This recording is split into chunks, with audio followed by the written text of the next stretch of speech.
Biblia y mis hojas.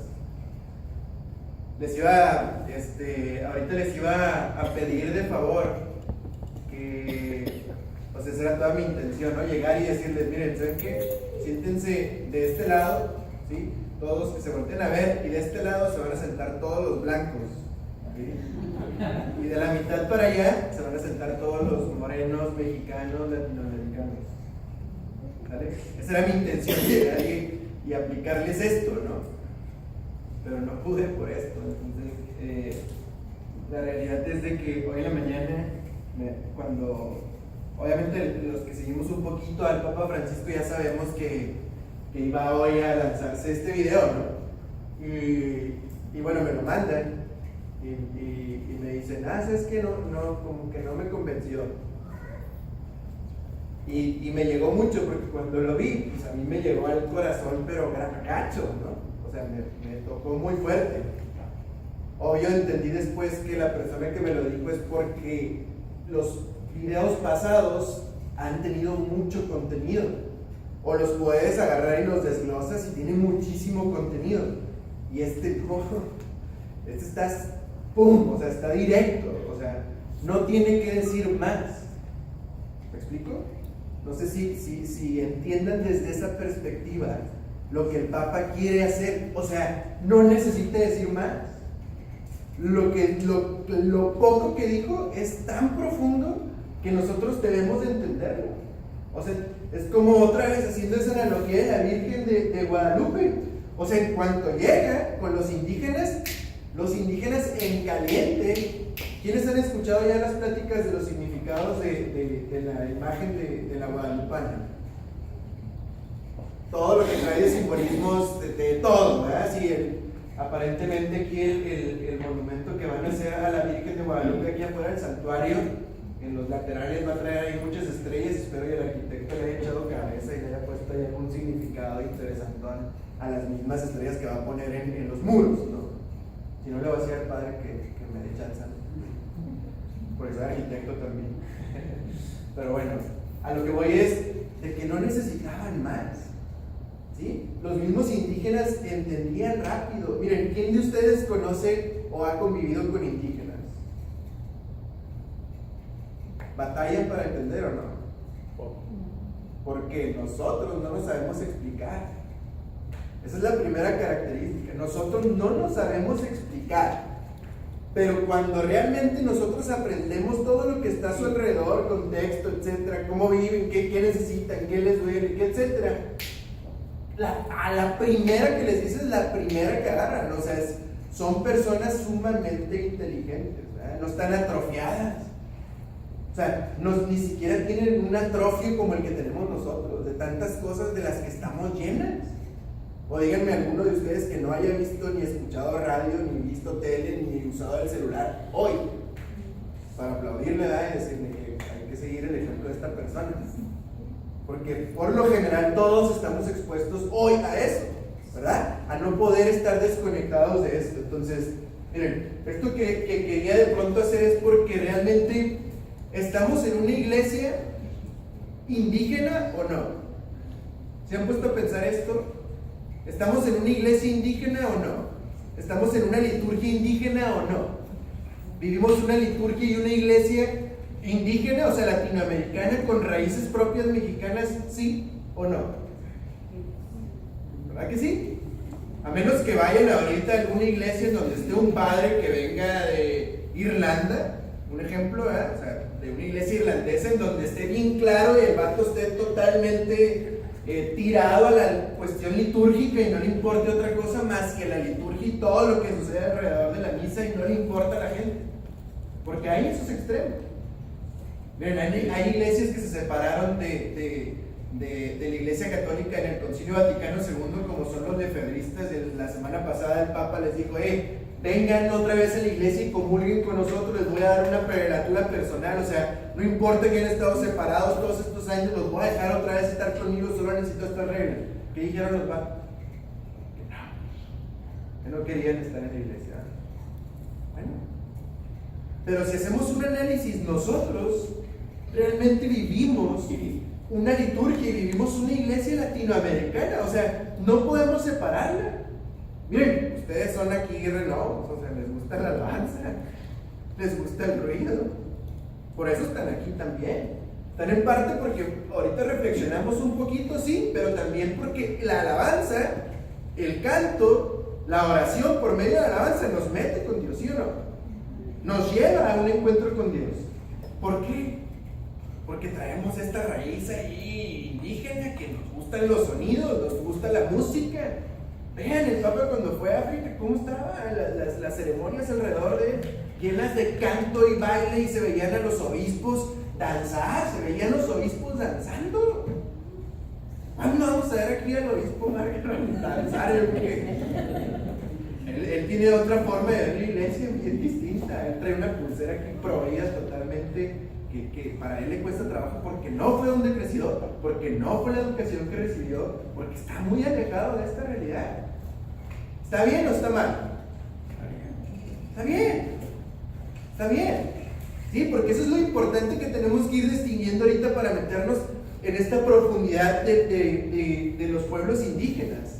¿Están bien o están mal? ¿Quién sabe? ¿Quiénes son? El Papa dice, ¿quién soy yo? Y lo acaba de decir otra vez, para estar juzgando a las personas. No puedo. Porque yo como iglesia voy a decir esto sí, esto no, y voy a empezar a distinguir. No puedo. ¿Verdad? No se puede. Miren, vengo de una iglesia dañada, de una iglesia en Juárez que está dañada. Hay muchos curas que no quieren escuchar de las cuestiones sociales, mucho menos de los indígenas. ¿Por qué? ¿Por qué está pasando? Bueno, si nosotros, y desde la jerarquía, desde lo más alto de la iglesia, no vemos ese reflejo de que están abiertos para que acoger a la gente en esas condiciones. Los pobres, por ejemplo. ¿Cuántos curas, cuántas personas dentro de la iglesia les duele esto? ¿Por qué? Porque se les van a acabar los lujos, se les va a acabar la comida en este restaurante, en estos lugares, bla, bla, bla. Porque la atención de los pobres, de los indígenas, es emergente, al menos en Latinoamérica. Creo, apenas vengo llegando acá a Estados Unidos, me he dado cuenta que está bien difícil porque hay mucha cultura, mucha historia, muchas cosas que no entiendo. Por ejemplo, que fue el lunes que fui ahí al parque a llevar a mis hijos al chamizal.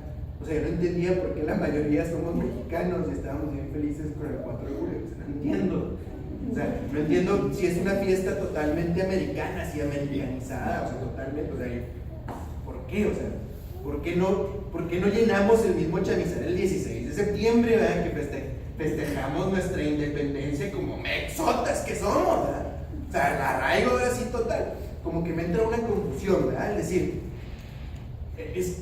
es característico de esta región mucha gente, ¿sí? Que tiene sus raíces mexicanas, pero que nacieron aquí en El Paso y que ya son Mexican Americans, o no sé cómo decir, pero ya tienen esta conexión. Miren, es como decir, hay tantos católicos que festejan el 31 de octubre y en las iglesias van disfrazados a veces los niños el 31 de octubre y no los días siguientes para festejar a los santos. ¿Me explico? O sea, esto mismo tenemos que ir separando para entender a los pueblos indígenas y entender qué es lo que Dios y el Papa ahorita en este momento quieren que pongamos atención. Miren, si empezó a hacer en este año de la misericordia, estos meses con intención, tiene una razón de ser y profunda. Yo los aliento a que busquen algunas referencias religiosas católicas para que se den cuenta cuántas en el mes pasado hablaron de la intención que el Papa dijo.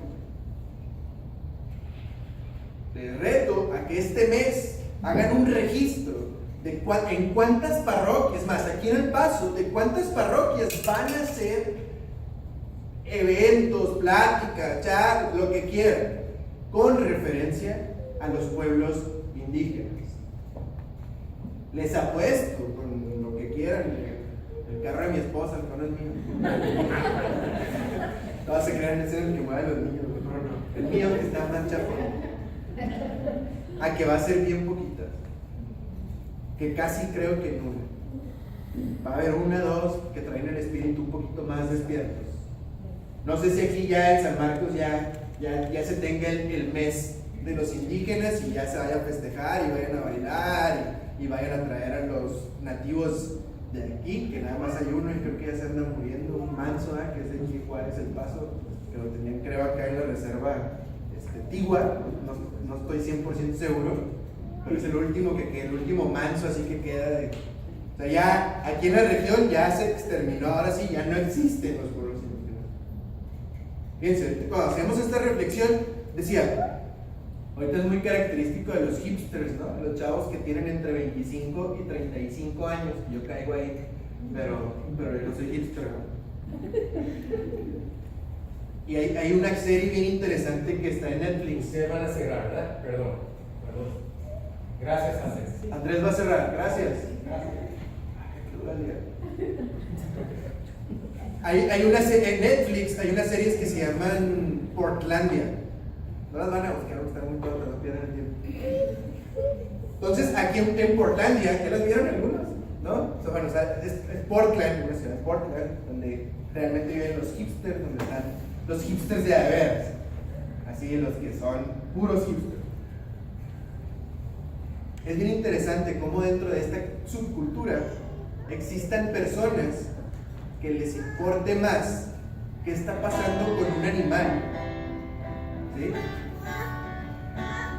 Es el celular de Andrés, ¿no? ¿Se ponen alabanzas solas? Agarran el sonido de toda la parroquia. Sí. ¿No tiene? Estaban oyendo también de él. No. Se crean. Nosotros somos el grupo selecto que lo escucha. Hablando de pero bueno, es interesante cómo todos estos chavos, miren, primero no se quieren casar, muchos de ellos, no creen en la familia, algunos se dicen asexuales, así como son apolíticos, etc. Pero una cosa bien interesante en ellos es que ponen más importancia en los animales que en los humanos. O sea, se preocupan por qué le va a pasar a un animal. O sea, pueden ir en la carretera y atropellan a un mapato, un venado que se acaba de atravesar. Y se paran a ver, lo llevan y lo mueven, y etc. Pueden ver el sufrimiento de la gente, de los hombres, sin techo, no les mueve nada. Es muy interesante, ¿verdad? Cada vez que hable de algo interesante va a sonar la Es el Espíritu Santo. Entonces, ¿por qué está pasando esto? Porque estamos viviendo en una cultura pragmática. El Papa retoma esta filosofía pragmática que la meten en Estados Unidos todo el siglo pasado, que es el pragmatismo, ¿no? En el hacer de todas formas que nosotros creamos que las cosas que no se pueden, que la verdad está en todo lo que pueda ser movible, ¿sí? En todo lo que se pueda mover y sea mecánico y sencillo. De una manera sencilla para explicar el pragmatismo es esto. Entonces, ¿cómo empujó a Estados Unidos y que ahorita está precisamente el apogeo, ¿sí? De cómo nosotros ahorita vivimos una cultura del descarte, ¿verdad? O sea, fíjense cuánta comida se les echa a perder en su casa, por ejemplo, y qué hacen con ella. ¿La compostean o no? ¿Qué es compostearla? Pues juntarla y hacer composta para echarla a las plantas. También bien hipster. Pero bueno, esto nos ha llevado a que de pronto nosotros creamos, ¿sí? No estoy diciendo que pase a todos, pero por lo general, al menos en Latinoamérica y de donde venimos nosotros, creamos que todos los indígenas son un estorbo. O sea, que no sirven. Están registrados genocidios ahorita aquí en Chihuahua por el gobernador. Están totalmente registrados genocidios que quiere hacer contra los rarámuris. Hay contra los yaquis, hay todo un movimiento artístico, filosófico, ¿sí? De figuras en México que están a favor de los yaquis. ¿Por qué? Acá en Sonora. ¿Por qué? Porque hay condiciones de exterminio directo, porque hay que acabar con ellos. porque no sirven. ¿Saben por qué? ¿Tienen idea? Es solo un concepto y es solo una necesidad que tiene el gobierno sobre ellos. ¿Cuál creen que sea? ¿Cuál creen que sea el interés más fuerte que tiene el Estado, el gobierno, el sistema, llámenle como quieran, contra los indígenas? Tierras. Las tierras. Miren, hagan una memoria nosotros. Ahorita a lo mejor estamos en un momento en el que estamos trabajando o tenemos familia. ¿Qué es lo primero que estamos buscando muchas veces de seguridad? La casa, ¿verdad? ¿Cuántos de nuestros padres, de los que tenemos entre 35 y 45 años, nos impusieron esto de una forma muy tajante? Es que tienes que tener, ¿cómo se van a casar? ¿Ya tienen en dónde van? ¿Son pareja? Pues están abrazados. ¿Por qué? ¿Sí, verdad? Es que es en un besito real. ¿No vivieron esto en algún momento? ¿Dónde nos vamos a ir a vivir? Antes de casar, Miren, el padre de donde vengo yo, que ya falleció el año pasado, el padre Carlos Márquez, ayudó a mucha gente, ¿no? Muchos matrimonios se acercaron a él. El 90% de los matrimonios que se acercaron a él, no estoy diciendo todos, obviamente un 90 y un 10 que no, que se acercaron para pedirle consejo, ayuda en el matrimonio, que se casaron con casa, muebles, carros y todo, ahorita están separados, porque le pusieron mayor importancia a los bienes materiales que a la relación. ¿Por qué? Porque al cabo de 1 año, 2 años, 3 años ya no se aguantaban. Y si están muchos de ellos juntos, es por eso mismo, por los bienes. Porque quién se va a quedar con la casa ahora, y quién se va a quedar con los muebles hasta que se hartan, que se reharta uno y mejor se sale. Ya quédate con toda. ¿Sí? Pero es algo que fue impuesto así totalmente. Lo tenemos tan arraigado nosotros, la cuestión de la vivienda y la tierra. No me van a dejar mentir en esto, porque hasta el mismo Papa lo dice como derechos sagrados. Él mismo lo menciona como tres derechos sagrados y les llama el discurso de las 3 T's, y los dice directamente a los pueblos indígenas cuando ha tenido oportunidad de hablar con ellos: trabajo, tierra y techo. Derechos sagrados, ¿sí? Trabajo, techo y tierra. Lo necesitamos. Ahorita en Brasil, por ponerles un caso concreto, ¿sí? Está habiendo un sinfín de muertes en contra de los nativos ahí en Brasil. No recuerdo exactamente los nombres de estas regiones, pero hay un luchador de la teología latinoamericana que se llama Pedro Casaldáliga, que está casi a punto de morir. Dios nos lo guarde un poquito más, porque es un muy buen escritor, es poeta. Él es español, es un hermano claretiano. Llegó a estas regiones de Brasil a ayudar a los indígenas y a organizarlos, y a que empezaran a vivir en comunidades eclesiales de base, unidos por el evangelio, unidos por la comunidad, unidos por la solidaridad y el bien común. ¿Para qué? Para un único propósito, que era la defensa de la tierra. Eso es lo que está pasando ahorita, que está haciendo que nosotros no nos podamos fijar en esto, que lo veamos contrario a lo que nosotros creemos, que nos cause ruido que de pronto esté un sacerdote o las figuras que pusiste ahorita ahí de diáconos y estas con estolas bordadas por indígenas. Miren, el Papa le vale gorra, se las pone para reivindicar y decir: miren, va ahora que va a México con los pueblos indígenas, va a la tumba de don Samuel Ruiz, uno de los vatos que se partió todo el espíritu por la defensa de los indígenas. ¿Ustedes creen que si no fuera a comulgar con todas estas ideas la iglesia, Jesús pobre, se hubiera acercado al Papa a hacer esto? Jamás. Jamás. ¿Por qué? Porque sabía que iba a provocar a la gente que tiene el dominio de la situación y de la fe incluso. Porque él mismo, como jesuita, lo reflexiona y dice: están manipulando la fe. Los dueños de la fe, habla de los dueños de la fe, que manipulan a la gente, que están manipulando las creencias de la gente. ¿Sí? Aguas. Porque ¿cuántos de nosotros hemos visto que han pasado 20 años de alguien que es cercano a nosotros, que ha estado en la iglesia y que parece que tiene 20 años y parece que acaba de empezar, que es el primer año que lleva en la iglesia? ¿Por qué?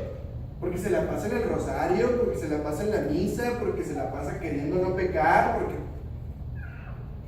qué? Porque no ha habido un empuje de lo que Jesús quiere que nosotros tengamos. Un camino. Miren, y no es algo que yo les diga, sino es algo que el mismo Papa Francisco expresó.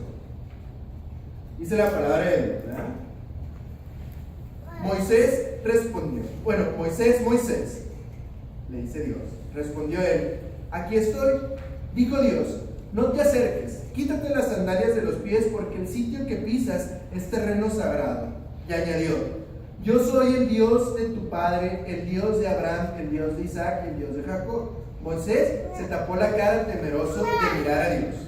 El Señor le dijo: he visto la opresión de mi pueblo en Egipto, he oído sus quejas contra los opresores, me he fijado en sus sufrimientos y he bajado a liberarlos de los egipcios, a sacarlos de esta tierra para llevarlos a una tierra fértil y espaciosa, tierra que emana leche y miel, el país de los cananeos, hititas, amorreos, fereceos,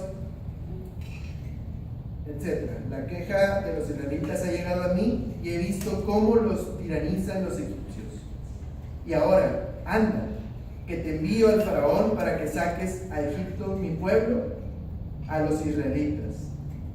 Moisés replicó a Dios: ¿quién soy yo para acudir al faraón o para sacar a los israelitas de Egipto? Respondió Dios: yo estoy contigo, y esta es la señal que yo te envío, que cuando saques al pueblo de Egipto darán culto a Dios en esta montaña. Palabra de Dios. ¿Cuál es la experiencia de la realidad a la que Dios está hablando? ¿Una opresión? ¿Tristeza? ¿Esclavitud? Cuando hablamos de opresión y esclavitud, ¿qué se nos viene a la mente? ¿Cuál ha sido un pueblo últimamente atacado, sumamente atacado? Oaxaca. Oaxaca. Bueno, vamos a decirle los maestros, porque en la realidad son los maestros, no son los maestros de Oaxaca, ni los de Guerrero, ni los de Chihuahua, son los maestros de todo el país, ¿verdad?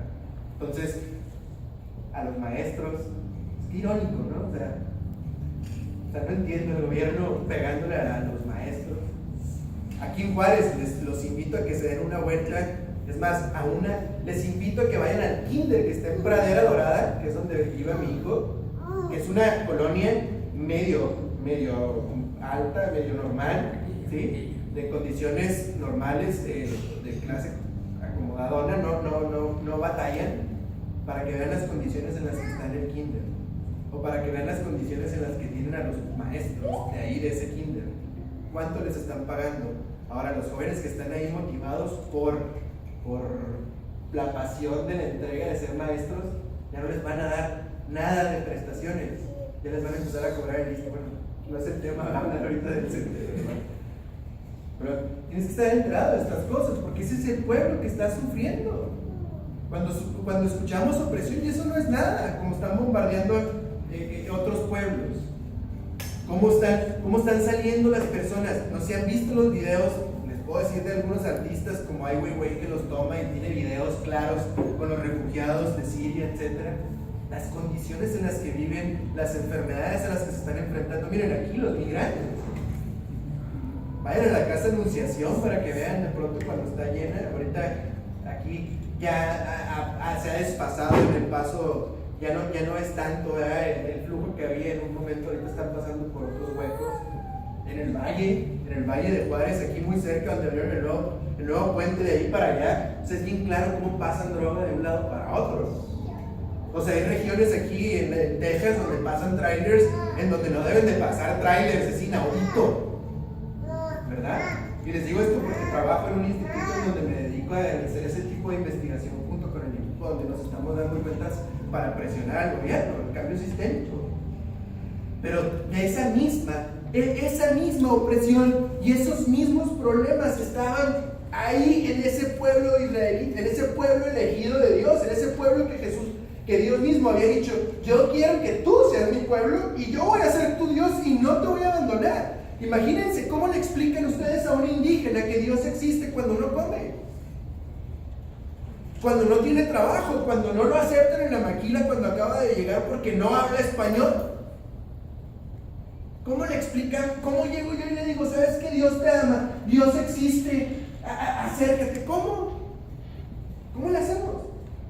Es más, no tiene que ser indígena, un pobre, que sepan que no come, que esté en condiciones de pobreza extrema, aquí en las colonias. Ahorita con el calor que hizo hoy, imagínense estar viviendo en un tráiler como las condiciones en las que vimos los que están aquí ahorita, que no los puedo quitar de la cabeza.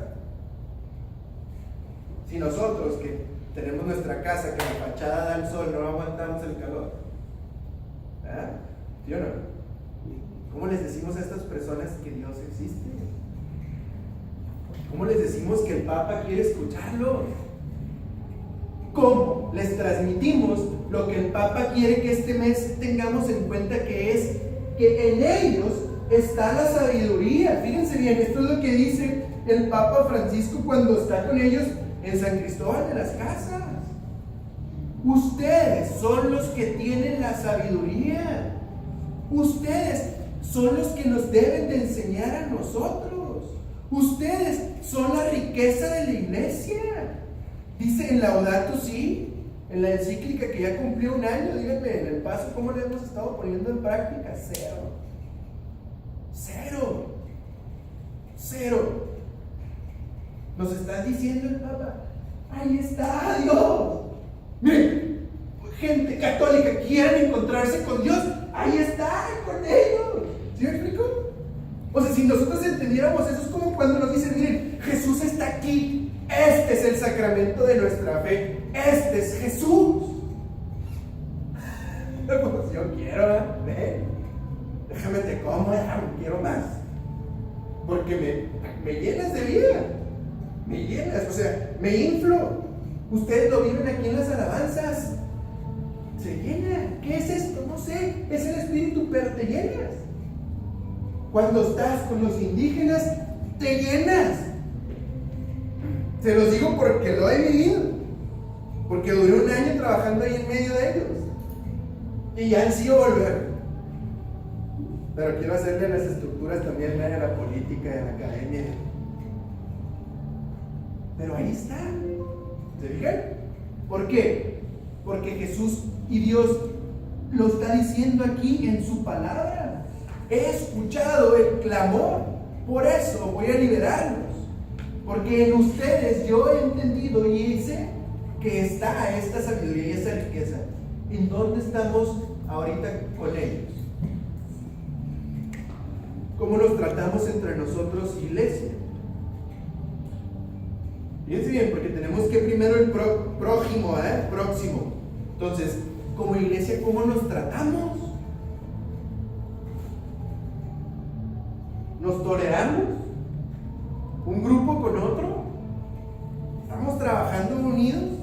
Como les decía, quería hacerles este ejercicio para que desde que hubiera llegado, se hubieran encerrado, se hubieran enojado y era lo que quería, ¿qué trae este mágico? Era lo que quería, provocarles algo interno para que se les quede más grabado la cuestión de la sabiduría. Pero esto es real. ¿Lo han vivido o no lo han vivido algunos de ustedes?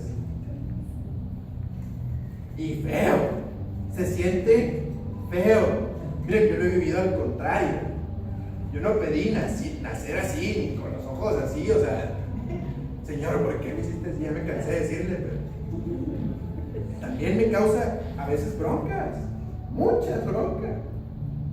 Digo, cuando te das cuenta que en un trabajo que tuve me agarraron por eso, dices,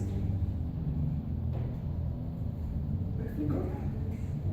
O sea, fue un impacto para mí, o sea, ¿por qué? Y lo que soy, las capacidades y esto y lo otro, aquello, pues ahora para que se les quite, nos va a dar con todas las capacidades que traigo. Y pum, les di en la torre, ahora quieren ahí. ¿Sí? Cuando me tocó estudiar en el DF, miren, estuve en una universidad católica, la Universidad de La Salle. yo venía de aquí de Ciudad Juárez, no, sabía del racismo y sabía de la división de clases por mi abuelo, porque era masón, sumamente racista, y mi papá traía un poquito de esto. Pero yo no tenía percepción de esto hasta que estaba en una clase, cuando era una clase de urbanismo, y estaban hablando de que iba a entrar en Insurgentes, en la calle Insurgentes, iba a entrar el Metrobús. Entonces, estaban discutiendo los colegios de arquitectos e ingenieros cuál era la mejor posibilidad de entrar el Metrobús y de tener un sistema nuevo en el DF, bla, bla. Para esto, empieza la discusión en la clase y una chavita levanta la mano y dice: profe, ¿qué va a pasar con todos los vendedores ambulantes? Y luego de pronto se escucha una voz que dice: ¡ash! Y empezaron los nacos. Así como que en ese momento se me abrieron los ojos, porque de este lado estaban todos los blancos y de este lado estaban todos los morenos. Y esto no sucedía solamente en la clase, sino en todos lados del DF. Es increíble. Miren, como antes fumaban mucha marihuana, yo pensé que me la había tripeado. No, me la tripié, pero no, ya saqué el humo y todo y no. Cuando entro a trabajar en PEP de Monterrey, me tocó trabajar con doctores ya en la academia, ¿no? Aquí es cuando digo, bueno, Dios me salvó de todas esas